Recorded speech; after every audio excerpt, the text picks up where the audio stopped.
नमस्कार दोस्तों, JEE classes परिवार में मैं डॉक्टर अंकित भारद्वाज आपका स्वागत करता हूं।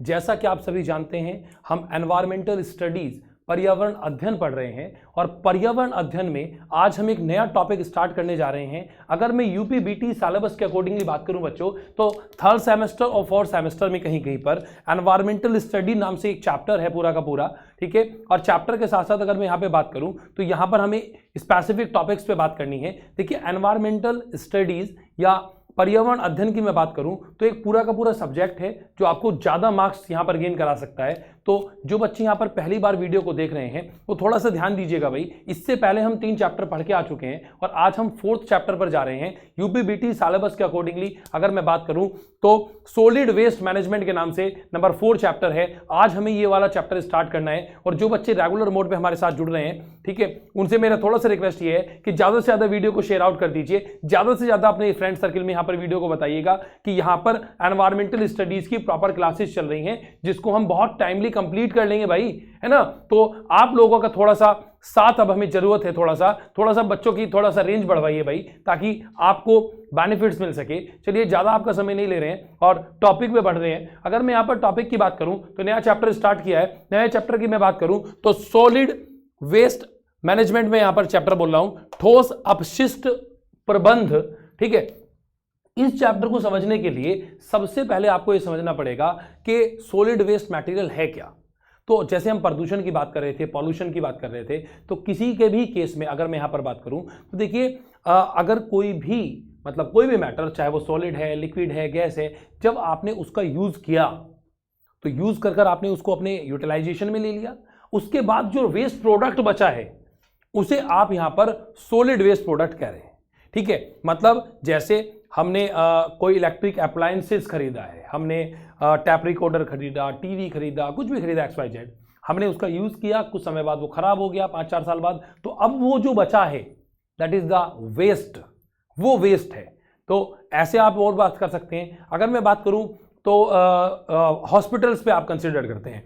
अगर हम हॉस्पिटल की बात करें, कभी हॉस्पिटल में आप गए होंगे तो आपने देखा होगा कि वहां पर डॉक्टर्स जो हैं वो ग्लूकोज की बोतलें लगाते हैं। जब ग्लूकोज उसमें से निकल गया तो जो रैपर बचा है खाली, मतलब जो प्लास्टिक की बोतल बची है, कांच की बोतल बची है, या जो इंजेक्शंस होते हैं, उनकी सिरिंज होती हैं, ठीक है, वो सारा का सारा सॉलिड वेस्ट मटेरियल है। तो उनका कैसे मैनेजमेंट किया जाए, रीजन भी पढ़ेंगे यहाँ चैप्टर में, क्यों जरूरत है ऐसा करने की, क्या हमें नीड पड़ गई, क्यों हमें ऐसा कर रहे हैं, क्या बेनिफिट्स हैं, क्या लॉसेज हैं, सारी बातें पढ़ेंगे यहाँ पे। बड़ा इंटरेस्टिंग सा, शानदार सा, मजेदार सा चैप्टर है। तो जल्दी से बच्चों फिर फटाफट से तैयार हो जाइए आज के चैप्टर को समझने के लिए। सबसे पहले बात करूं, सॉलिड वेस्ट मैनेजमेंट यहां पर मैं कंसीडर कर रहा हूं, ठीक है। तो solid waste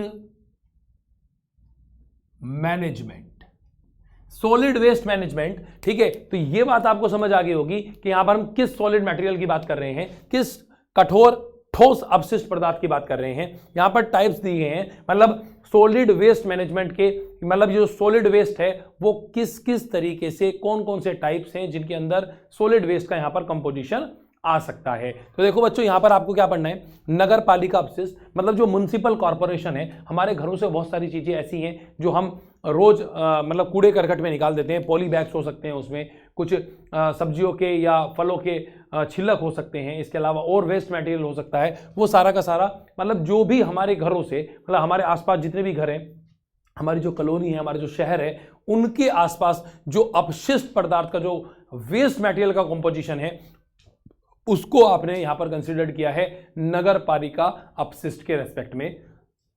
sorry for that. अगर मैं बात करूं बच्चों, नंबर 2 लिखा है औद्योगिक अपशिष्ट। तो औद्योगिक अपशिष्ट की बात करें तो जो हमारे आसपास, घरों के आसपास या हमारे शहर में बड़ी बड़ी फैक्ट्रियां लगी हैं, बड़े बड़े कारखाने लगे हैं, वहां पर जो भी कुछ बन रहा है, किसी भी चीज का जो कारखाना है, उससे भी बहुत सारे वेस्ट मटेरियल निकलते हैं जो कि सॉलिड फॉर्म में है और एनवायरमेंट को डिस्टर्ब करते हैं। तो उन सभी को हमने यहाँ पर औद्योगिक अपशिष्ट में कंसिडरेशन में किया है। अगर मैं यहां पर बात करूं तो नंबर 3 लिखा है भयावक अपशिष्ट, मतलब हैजार्ड, एक ऐसा कंपोजिशन यहाँ पर हम कंसीडर कर रहे हैं, जो मतलब सॉलिड वेस्ट मटेरियल है। और इसके साथ साथ यहाँ पर आपको ध्यान देना है कि सॉलिड वेस्ट मैनेजमेंट के साथ साथ यहाँ पर आपको ये बात देनी है कि ये थोड़ा सा यहाँ पर हैजार्ड्स है। हैजार्ड का मतलब है कि मतलब अपने आप यहाँ पर ग्रो करने वाला, इस तरीके से आप कंसीडर कर सकते हैं। कूड़ा करकट वगैरह इकट्ठा हो रहा है, उसको हम यहाँ पर बोल रहे हैं। अभी मैं इसके बारे में आगे आपको एक्सप्लेन करूंगा। अगर मैं यहाँ पर बात करूं जैव चिकित्सीय अपशिष्ट, तो देखिए यहाँ पर चिकित्सा से रिलेटेड बात आ गई, मतलब जो बायोलॉजिकल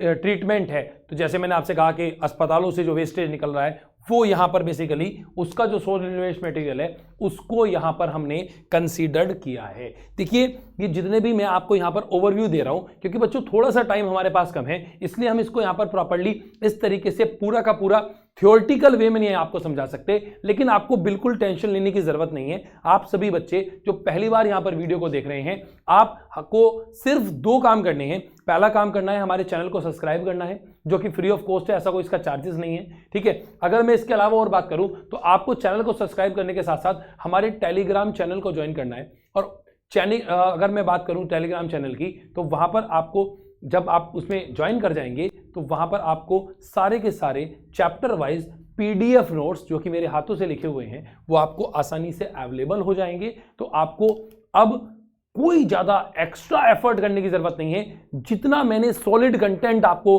एक्सप्लेन किया है, यहां समझा है, उसे आप समझिएगा प्रॉपर, और फिर आप PDF नोट्स के माध्यम से एक बार उसको रीड कर लेंगे। आपका पेपर बहुत अच्छे मार्क्स के साथ पास हो जाने वाला है। तो इस तरीके से आपको पढ़ना है।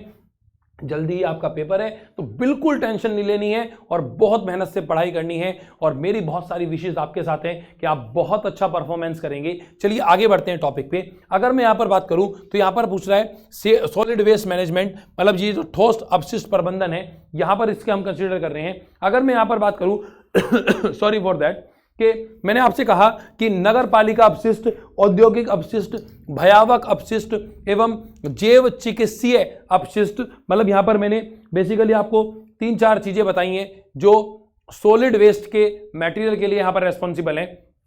अगर मैं नंबर पहले की बात करूं, नगर पालिका अपशिष्ट की बात करूं, तो यहां पर जो आपसे मैंने अभी बताया कि सूखा कूड़ा हो सकता है, गीला कूड़ा हो सकता है, इसके अलावा और बहुत सारे स्पेशल तरीके के वेस्ट हो सकते हैं, ठीक है। अगर मैं यहां पर औद्योगिक वेस्ट की बात करूं तो मशीनों के टूटे फूटे भाग हो सकते हैं, मरम्मत करने वाले सबस्टांसेस हो सकते हैं, कुछ स्पेशल तरीके के उत्पाद हो सकते हैं, प्लास्टिक हो सकती है, पॉलीथीन्स हो सकती हैं। भयावक अपशिष्ट की बात करें तो कुछ जलने वाले अत्यधिक ज्वलनशील पदार्थ हो सकते हैं, कुछ अपक्षय पदार्थ हो सकते हैं, मतलब जो डिकम्पोज ना होते हो, जो टूटते ना हो। इसके अलावा अति सक्रिय पदार्थ यहां पर हो सकते हैं कि बहुत ज्यादा रिएक्टिव सबस्टांस हो सकते हैं, किसी के साथ भी रिएक्शन कर जाएंगे। अगर मैं यहां पर और बात करूं तो जहरीले पदार्थ हो सकते हैं। और बायोमेडिकल वेस्ट की बात करें, जैव चिकित्सा अवशेष की बात करें, तो यहां पर मैंने आपसे बताया कि आपको ध्यान देना है कि यहां पर सिरिंज हो सकती हैं, थर्माकोल की शीट्स हो सकती हैं, प्लास्टिक पॉली बैग्स हो सकते हैं, यूरिन बैग हो सकते हैं, इंजेक्शन की यहाँ पर रैपर्स हो सकते हैं, या इसके अलावा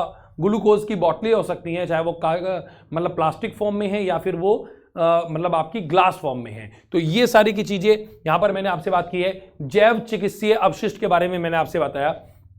आगे आपसे पूछ रहा है कि सोर्सेज क्या हैं, मतलब ये जो ठोस अपशिष्ट पदार्थ हैं इनके सोर्सेज क्या हैं, इनके स्रोत क्या हैं। तो यहां स्रोत भी मैंने आपको साथ साथ एक्सप्लेन कर दिए भाई किन से मिल रहे हैं ये। तो जैसे हमने म्युनिसिपल में पढ़ा है कि हमारे घरों से निकलने वाला है, ऐसे ही जो मेडिकल हॉस्पिटल्स हैं वहां पर आपने बायोमेडिकल वेस्टेज पढ़ लिया, ठीक है। इसी तरीके से बड़े बड़े जो कारखाने हैं उनसे जो मटेरियल निकल रहा है उसको आपने औद्योगिक कंसिडर कर लिया है। तो यहाँ पर हमने बहुत सारी चीज़ों का स्रोत भी पढ़ लिए। तो अगर आपसे स्रोत भी पूछेगा तो यहाँ पर आप एक्सप्लेन कर देंगे। अगर आपको यहाँ तक समझ आया तो जल्दी से फटाफट से वीडियो को लाइक कर दीजिए ताकि हमें भी थोड़ा सा मोटिवेट मिल जाए। आपके प्यारे प्यारे लाइक, आपके प्यारे प्यारे कमेंट मेरे को यहाँ पर मोटिवेट करते हैं ताकि मैं आपके साथ और अच्छे से एफर्ट कर सकूं। और जो भी आपको हल्का सा भी कोई डाउट आता है या इसके अलावा अगर हम कोई भी बात करें तो आप प्लीज कमेंट बॉक्स में आफ्टर द वीडियो जरूर मेरे को यहाँ पर कमेंट किया कीजिए ताकि मैं उसमें और ज्यादा से ज्यादा इंप्रूवमेंट ला सकूं। तो बच्चों यहां पर हम आगे बढ़ते हैं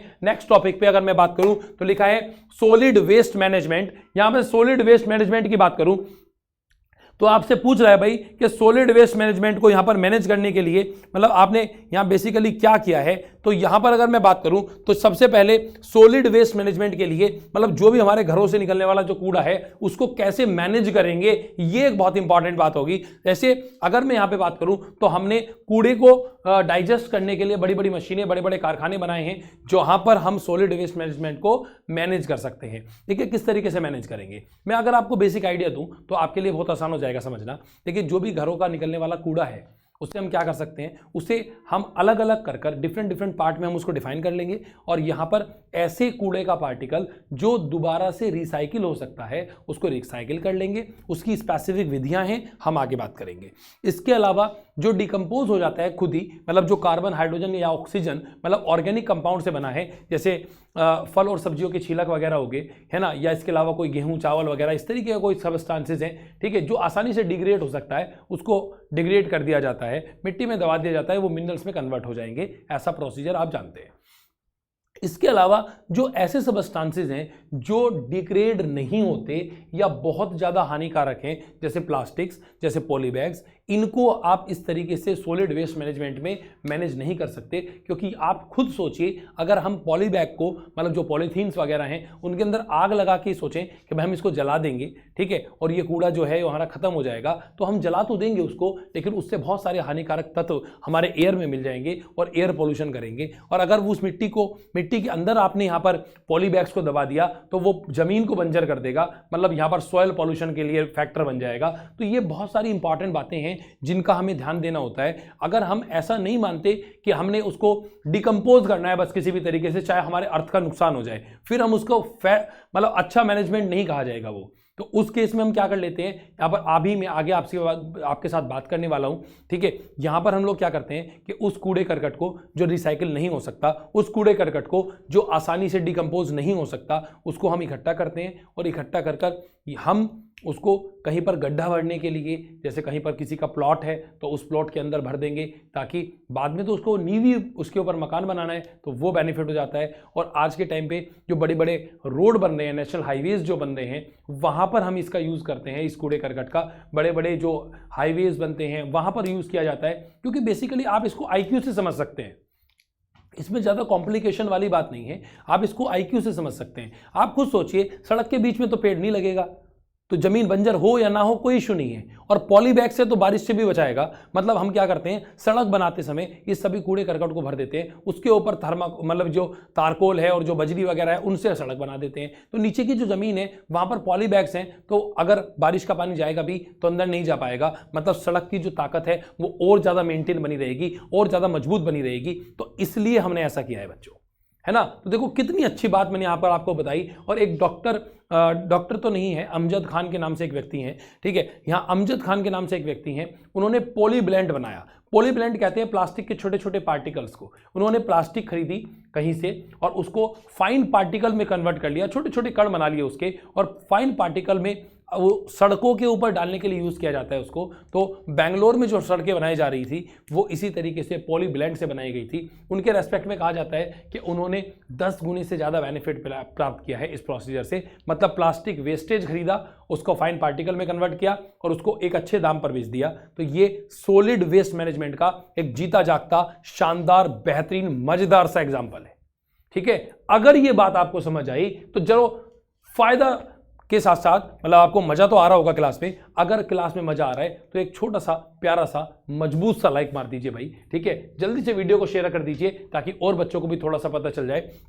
मजा आ रहा है मेरे को भी पढ़ाने में, आपको एनवायरमेंटल साइंस मेरा सब्जेक्ट भी है, ठीक है। तो यहां पर अगर मैं बात करूं तो मेरे को यहां पर आपके साथ जुड़ने में बड़ा मजा आता है, लेकिन मैं थोड़ा सा डिप्रेस में आ गया हूं क्योंकि थोड़े से व्यूअर कम आते हैं, ठीक है। कभी कभी तो व्यूअर बढ़ जाते हैं, लेकिन कई बार वीडियो में व्यूअर्स थोड़े से कम पहुंचते हैं। बच्चों अगर आपको वीडियो में कहीं भी कोई कमी लग रही है तो प्लीज जरूर बताया कीजिए ताकि उसको हम इंप्रूव कर सकें, है ना। अगर कोई पिक्चर क्वालिटी है, कोई टेक्निक्स आपको समझ नहीं आ रही, कोई तरीका आपको सिस्टमेटिकली समझ नहीं आ रहा है, तो प्लीज बताएं, क्योंकि ये आपका परिवार है। जेई क्लासेस परिवार मेरा नहीं है, जेई क्लासेस परिवार सिर्फ आपका भी नहीं है। जेई क्लासेस परिवार is the combination of different type of students. यहां पर सभी बच्चों के फ्यूचर की बात हो रही है भाई, हम यहां पर रिस्क नहीं ले सकते। अगर मैं आपको अच्छे से प्रीफर नहीं कर पा रहा हूं, अच्छे से डिलीवर नहीं कर पा रहा हूं, तो वी हैव टू चेंज, मुझे चेंज हो जाना चाहिए। लेकिन बच्चों यहां पर अगर हम बात करें तो देखिए, अगर आपको यहां पर समझ आ रहा है तो आप प्लीज जरूर बताया कीजिए कमेंट में, ताकि हमें ज्यादा से ज्यादा इस बात का पता चल सके कि एक्चुअल में चल क्या रहा है कंडीशंस। मैं पूरी कोशिश कर रहा हूं कि आपके लिए यहां पर अच्छे से अच्छा कंटेंट डिलीवर कर सकूं, लेकिन एक थोड़ा सा टाइम लिमिटेड है, तो मुझे यहां पर थोड़ा सा स्किप करना होता है। इसलिए मैंने पीडीएफ नोट्स का पहले से पहले मैनेज कर लिया है कि आपको अपने हाथ से लिखे हुए प्रॉपर पीडीएफ नोट्स आसानी से दे सकूं। तो बच्चों बड़ी मेहनत करनी है, अच्छे मार्क्स के साथ पास होना है। और आप जानते भी हैं कि जेई क्लासेस परिवार ने आप सभी के लिए गिफ्ट वाउचर का अरेंजमेंट किया हुआ है भाई।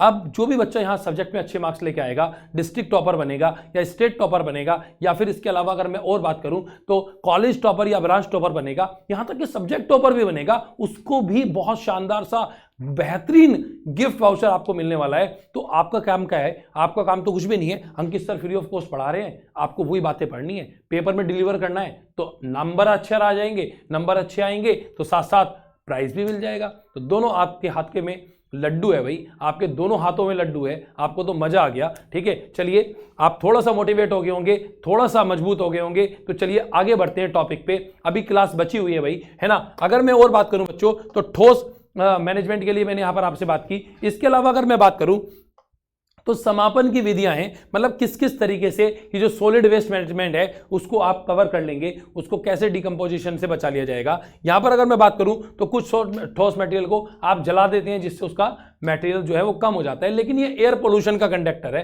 तो इसे मैं प्रीफर नहीं करूंगा। ठीक है। नंबर 2 मैं बात करूं पीसना, आपने उसको छोटे पार्टिकल्स में पीसकर मिला लिया, ठीक है, रिसाइकलिंग में हेल्प कर लिया। ठीक है, आगे मैं बात करूं स्वच्छ भूमि रखाव, तो जो भूमि वगैरह है, मतलब जो मिट्टी वगैरह है, उसके रखाव के लिए यहां पर आपने यूज कर लिया। इसके अलावा ढेर लगाना, उसका बहुत बड़ा कूड़े का ढेर लगा लिया और उससे आगे जाकर कुछ चीजों में यूज करने में, मतलब एज ए फ्यूल यूज किया जा सकता है। अगर मैं बात करूं, इसके अलावा लिखा है भ्रशोद्धार। भ्रशोद्धार की अगर मैं बात करूं भाई तो सेल वेजिंग इसे कंसिडर करते हैं, सल्वेजिंग इसको बोलते हैं। ठीक है, सल्वेजिंग क्या होता है? अगर मैं सल्वेजिंग की बात करूं तो आपको ऐसे ध्यान रखना है कि जो भी ठोस मटेरियल होगा, जो भी सॉलिड कंटेंट है, उसके अंदर सिर्फ ऐसा नहीं है कि सब वेस्टेज ही है, उसके अंदर बहुत सारे प्लास्टिक के टुकड़े, कागज के टुकड़े, या फिर इसके साथ साथ भोजन योग्य कोई पदार्थ, कांच के टुकड़े, इस तरीके के सब्सटेंस हो सकते हैं जिनका दोबारा से यूज किया जा सकता है। या फिर आप ऐसे मानिए कोई पर्टिकुलर खिलौना है,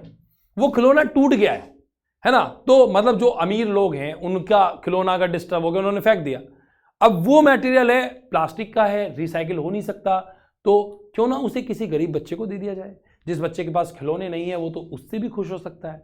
तो यहां पर ये कंपोजिशन, ये जो वर्ड है, ये इसलिए है कि किसी दूसरे का उद्धार करने के लिए, किसी दूसरे को बेनिफिट पहुंचाकर आप सॉलिड वेस्ट मटेरियल को, मतलब जो वेस्ट मटेरियल था उसका दोबारा से यूज कर सकते हैं। तो देखो बड़ा अच्छा, ये एक इस तरीके से भी आप मान सकते हैं कि एज ए ह्यूमन बीइंग ये एक बहुत शानदार सा काम है कि आपकी ज़रूरत की कोई चीज़ नहीं है तो अपने से किसी गरीब व्यक्ति को इसे प्रोवाइड करा दिया जाए ताकि उसका बेनिफिट हो सके। हम लोग भी करते हैं ना, आप लोग याद कीजिए कि आप लोग भी सर्दियों में गर्म कपड़े देने जाते हैं गरीब लोगों को, है ना। जब भी कोई आपके पास घर पे आता है भीख मांगने के लिए तो आप उसको प्रेफर करते हैं जितनी भी आपकी क्षमता होती है। और कोविड जैसी महामारी से लड़ने के लिए इंडिया की अगर मैं बात कहूं तो यहां पर हम लोगों के आपसी सद्भाव ने, हम लोगों के आपसी प्यार ने ही कोविड से हमें जिताया है। मुझे कोई दो राय नहीं है इस बात को कहने में कि कोविड-19 से इंडियन गवर्नमेंट ने जो फाइट की है वो वर्ल्ड में सबसे अच्छी फाइट की है, और उसका बेसिक रीजन आप लोग हैं भाई। ऐसा हो ही नहीं सकता कि सिर्फ गवर्नमेंट आपको यहां पर फूड प्रोवाइड करे और गरीब लोगों को फूड मिल जाए। सभी लोगों ने, जहां तक मैं जानता हूं तो सभी लोगों ने अपनी क्षमता के अनुसार कोविड-19 के इस महामारी वाले काल में किसी ना किसी लोगों की जरूर हेल्प की होगी, सभी जनों ने। तो ये हमारी आपसी लड़ाई जो हम चल रहा है हमारे बीच में, इन सब चीजों का ध्यान नहीं देना है। और जो हमारा प्यार, जो हजारों सालों से इंडिया की सबसे बड़ी पहचान है कि यहां पर बहुत ज्यादा प्यार है, वो हम लोगों ने कोविड-19 के टाइम पे दिखाया है, जो कि पूरे वर्ल्ड में एक मिसाल बनी है। ठीक है, चलिए अगर मैं आगे बात करूं तो आगे लिखा है भाई कंपोस्ट बनाना, मतलब हम इससे खाद वगैरह बना सकते हैं। जो भी सॉलिड वेस्ट मटेरियल है उससे हम खाद वगैरह बना लेंगे, तो यहां पर मैंने ये बात की है। इसके अलावा मैं अगर बात करूं तो नेक्स्ट लिखा है भाई न्यूनीकरण। न्यूनीकरण का मतलब हो गया भाई, न्यूनीकरण में हम यहां क्या कर रहे हैं, न्यूनीकरण का मतलब है कि इसमें जो ठोस अपशिष्ट पदार्थ है उसमें हमने क्या कर दिया, उसे हमने बहुत बड़े क्रेशर में डालकर निचोड़ दिया, मतलब उसको बहुत तोड़ दिया उसको बहुत तरीके से, और जिससे अगर मैं बात करूं तो उससे कुछ ग्रीस वगैरह निकल रही है या कुछ और पदार्थ निकल रही है जिससे आप खाद वगैरह बना सकते हैं। ठीक है, इसके अलावा अगर मैं बात करूं तो समुद्र में समापन, अगर कोई ऐसा मटेरियल जिसको आप बहुत दूर नहीं ले जा सकते, मतलब ऐसा कुछ है कि अल्टीमेटली वो किसी भी काम नहीं आ रहा, तो आपने अल्टीमेट उसको समुद्र के अंदर डाल दिया तो समुद्र के अंदर वो समापन में कर जाएगा। यहां पर हमने बात कर ली है। अगर मैं यहां पर बात करूं तो यहां पर आपको ये बहुत आसानी से समझ आ गया होगा, ये सारा मेडिकल मतलब अगर मैं प्रोसीजर बात करूं तो यहां हमने सॉलिड वेस्ट मटेरियल के रिगार्डिंग यहां पर बात की है भाई। तो ये मोस्ट प्रोबेबली अगर आपको समझ आया तो अब हम थोड़ा सा आगे जा रहे हैं भाई टॉपिक पे। तो ये टॉपिक मोस्ट प्रोबेबली आपका बहुत आसानी से कवर हो गया होगा भाई। ठीक है, चलिए अगर मैं सॉलिड वेस्ट मटेरियल पे बात करूं तो एक बहुत इंपॉर्टेंट शानदार 5 नंबर का सवाल बन सकता है। मैं आपको बता दूं 5 मार्क प्रॉब्लम में ये क्वेश्चन आ सकता है कि जो बायोमेडिकल है ये रिसाइकलिंग किसे कहते हैं, मतलब बायोमेडिकल कचरा है ना,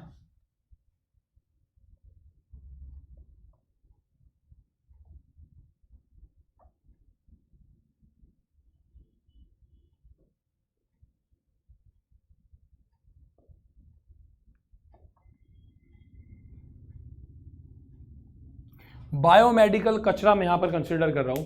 तो देखो बायोमेडिकल कचरा मैंने आपको ओवरव्यू दे दिया कि जो भी हॉस्पिटल्स, जो भी नर्सिंग होम, जो भी बड़े बड़े अस्पताल चल रहे हैं उनमें मरीजों का इलाज किया जा रहा है, और उस इलाज में यूज़ होने वाले जितने भी इंस्ट्रूमेंट हैं, जितने भी जो सबस्टांसेस हैं, जो मतलब पट्टियां हैं या मतलब ग्लूकोज की बोतलें हैं, सिरिंज हैं, इंजेक्शंस हैं, जो आफ्टर द यूज रिसाइकिल नहीं किए जा सकते या आफ्टर द यूज वो वेस्ट हैं, उन्हें हमने बायोमेडिकल कचरा बोला है। तो ये बच्चों आपको बहुत आसानी से मैंने समझा दिया। देखो आपको समझ भी आ गया होगा बायोमेडिकल कचरा क्या हो गया भाई।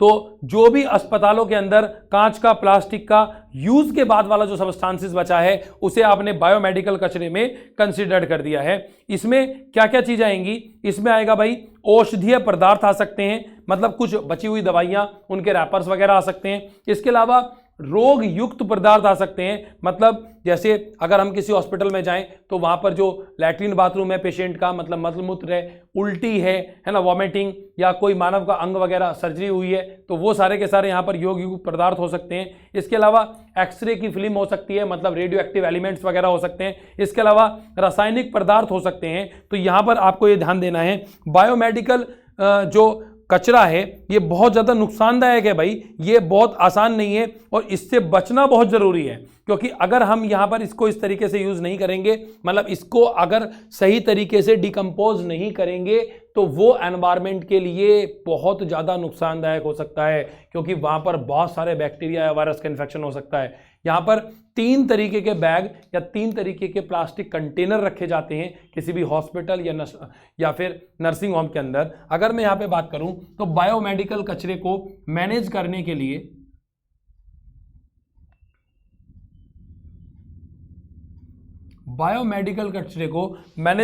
लिए सॉरी थोड़ा ज़्यादा मोटा हो गया, ठीक है, मतलब थोड़ा ज़्यादा है पेन, ठीक है।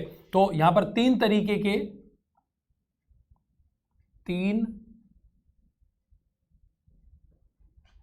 कलर के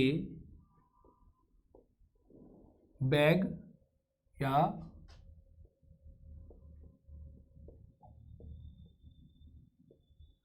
प्लास्टिक कंटेनर,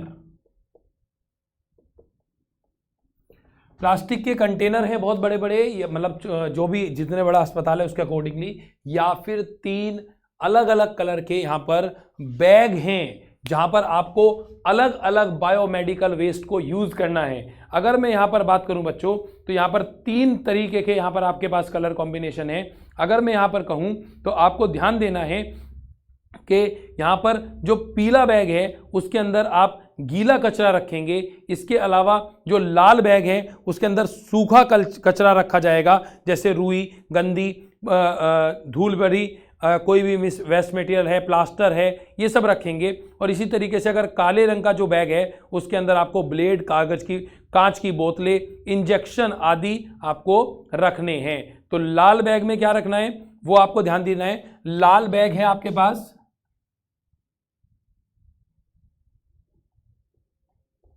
इसके अलावा पीला बैग है, इसके अलावा काला बैग है।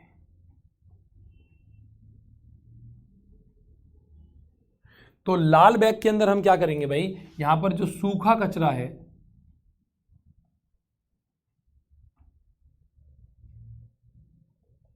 और जो पीला बैग है उसके अंदर गीला कचरा रखा जाता है बेसिकली, और जो काला बैग है उसके अंदर सुई, इंजेक्शन है ना, सुई,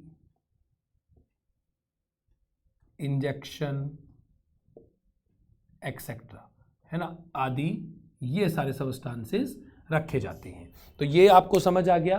तो हम ये भी आपसे एक नंबर में पूछ सकता है कि काले बैग के अंदर क्या रखा जाएगा, पीले बैग के अंदर या लाल बैग के अंदर क्या बायोमेडिकल वेस्ट रखा जाता है। तो बायोमेडिकल वेस्ट का ये बात अगर आपको समझ आई तो अभी टॉपिक पे आगे बढ़ते हैं। एक और हेडिंग यहाँ पर बन जाती है कि बायोमेडिकल कचरा जो है उसको कैसे निपटार किया जाए, उसको मतलब उसको कैसे ठीक किया जाए। तो यहाँ पर अगर मैं बात करूँ तो इसका निदान क्या है ना।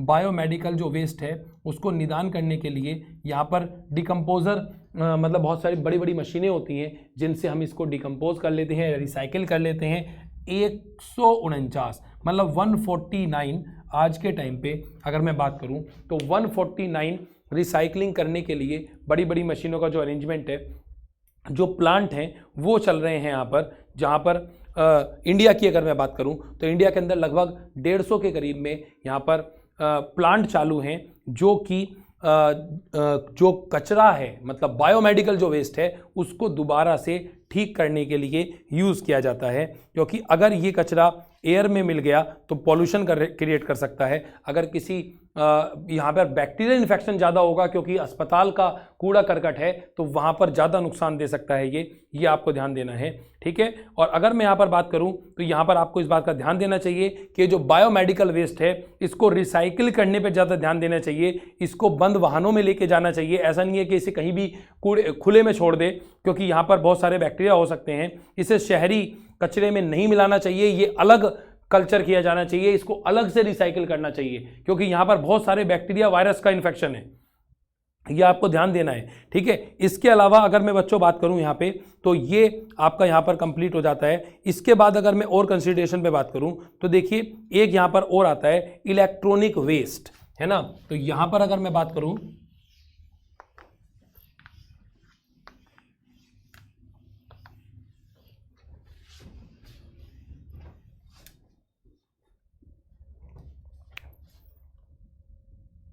ई वेस्ट इसे कंसिडर्ड करते हैं,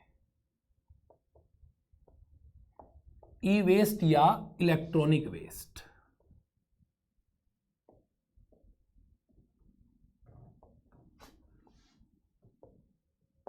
इलेक्ट्रॉनिक वेस्ट तो जो भी हमारे इलेक्ट्रॉनिक एप्लायंसेज हैं जैसे टीवी, रेडियो, XYZ कुछ भी, जब तक वो चल रहे हैं तब तक ठीक है, और जब वो खराब हो गए तो वो हमारे लिए वेस्ट हो गए। तो उससे चाहे तार हो, उससे या जो प्लास्टिक के वो बने हैं या जो कॉइल्स हैं, जो बैटरी है, जो शेल हैं, ये सारा का सारा जो वेस्ट मटेरियल है उसको इलेक्ट्रॉनिक वेस्ट में कंसिडर किया जाता है। ये बड़े हानिकारक है, ये बहुत हानिकारक है भाई। इसको आसानी से रिसाइकिल भी नहीं कर सकते क्योंकि ये थर्मोसेटिंग प्लास्टिक के बनाए जाते हैं, बहुत कठोर प्लास्टिक के होते हैं, ठीक है। जलाओगे तो जल्दी से जलेंगे नहीं, और जलेंगे तो बहुत सारा एयर पोल्यूशन कर देंगे, तो इसलिए इसको ऐसे यूज कर लिया जाता है। अगर मैं इंडिया जैसी डेवलपिंग कंट्री की बात करूं तो बहुत सारे देशों से, जो डेवलप्ड कंट्रीज हैं, वहां से टूटा फूटा इलेक्ट्रॉनिक वेस्ट हमारे देश में आता है और हमारे देश में उसको दोबारा से मतलब यूज कर लिया जाता है, जो कि एक गलत बात है, ठीक है। क्योंकि वो वेस्टेज प्रोडक्ट था, उन्होंने अपने देश का कूड़ा करकट हमारे अंदर भेज दिया, हमारे देश के पास भेज दिया, हम लोगों ने सस्ते के चक्कर में उसको खरीद लिया है, जिससे बहुत ज़्यादा हमारे यहाँ पर इलेक्ट्रॉनिक वेस्ट का बड़ा सा बम्बार इकट्ठा हो गया है। आज हमारे लिए एक बड़ी समस्या है।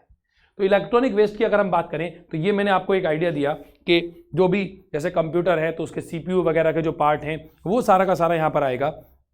अगर मैं यहाँ पर बात करूँ तो कैसे मैनेज करेंगे उसे, तो आपको ध्यान देना है इसको मैनेज करने के लिए आपको एक तो पॉलीथीन जो है उसका बहुत लिमिटेड यूज़ करना है। सबसे आसान तरीका यही है कि इस तरीके के प्रोडक्ट जिनको रिसाइकिल नहीं किया जा सकता या इस तरीके के प्रोडक्ट जो हमारे एनवायरनमेंट को नुकसान पहुँचाते हैं उनका एज ए ह्यूमन बीइंग आप कम से कम यूज करें भाई, क्योंकि अगर आप ज्यादा यूज करोगे तो अल्टीमेटली अपने देश के लिए, अपने वर्ल्ड के लिए एक बहुत बड़ा डिजास्टर इकट्ठा कर लोगे, एक बहुत बड़ा कॉम्पोजिशन इकट्ठा कर लोगे जो कि नहीं वेस्ट होने वाला है।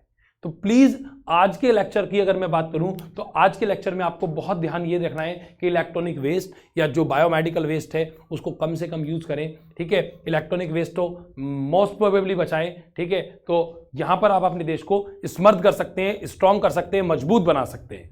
तो यहां पर अगर मैं आपसे बात करूं तो ये आपको ध्यान देना है, प्लास्टिक का जो कचरा है इसको आपने इलेक्ट्रॉनिक वेस्ट कंसिडर किया है, तो यहां पर हमने बात की आपसे।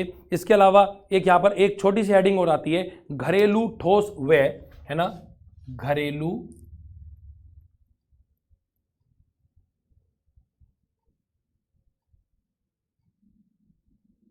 व्यर्थ, है ना, घरेलू ठोस व्यर्थ पदार्थ, ठीक है, डोमेस्टिक सॉलिड वेस्ट।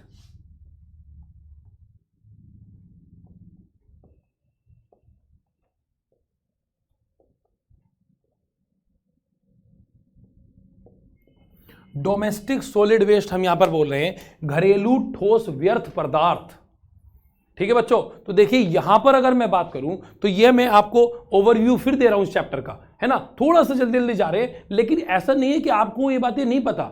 आप पॉलिटेक्निक 3rd सेम या 4th सेम के स्टूडेंट है, एनवायरमेंटल 9वीं में, 10वीं में, 11वीं में, 12वीं में, जो भी क्लासेज आपने पढ़ी है कहीं ना कहीं पर पर्यावरण पढ़ा होगा।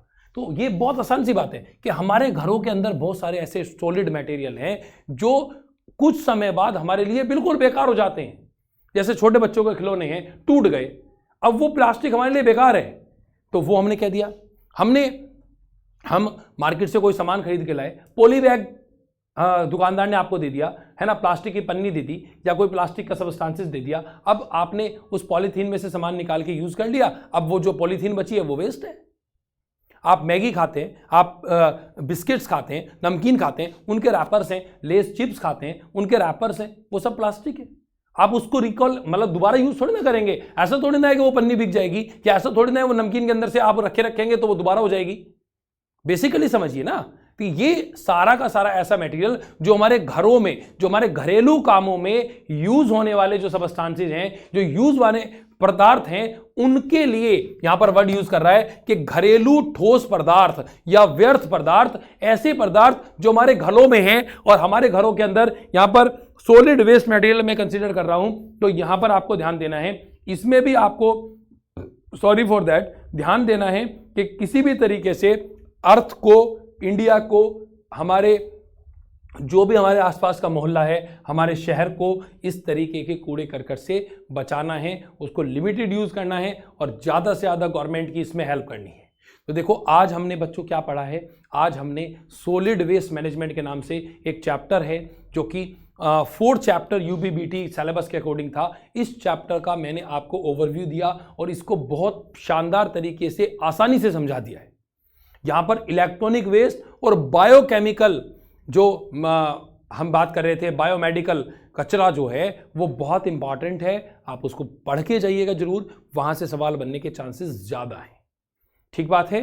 बाकी मैंने एक एक 2-2 नंबर के क्वेश्चंस भी आपको बताए हैं, आशा करता हूं कि आपको समझ आया होगा। ये चैप्टर हमने यहीं पर आज फाइनलाइज कर लिया है। तो देखिए आज की क्लास का पढ़ने का आपको कितना बेनिफिट मिला है, आपने एक पूरा चैप्टर कंप्लीट कर लिया है। तो 4th चैप्टर हमारा यहां पर कंप्लीट हो गया है। कल हम 5th चैप्टर पे आगे जाएंगे, अगले चैप्टर को हमें पढ़ना है, ठीक है। तो यहां की क्लास को आज विराम देते हैं यहीं पर। और बच्चों एक छोटी सी इंफॉर्मेशन मैं आपको आज और दे देना चाहता हूं कि आज जो जेई क्लासेस परिवार के सबसे बड़े सदस्य हैं, जी हां बिल्कुल सही सुना है आपने, जो जेई क्लासेस परिवार के एमडी सर हैं मिस्टर अश्वनी सर, आज उनका बर्थडे है, ठीक है। तो आप प्लीज उन्हें विशेष करें, ठीक है, क्योंकि उनकी वजह से ही आप और मैं आपस में जुड़ पाए हैं और आज की क्लास को यहीं पर विराम देते हैं। धन्यवाद। जय हिंद, जय भारत।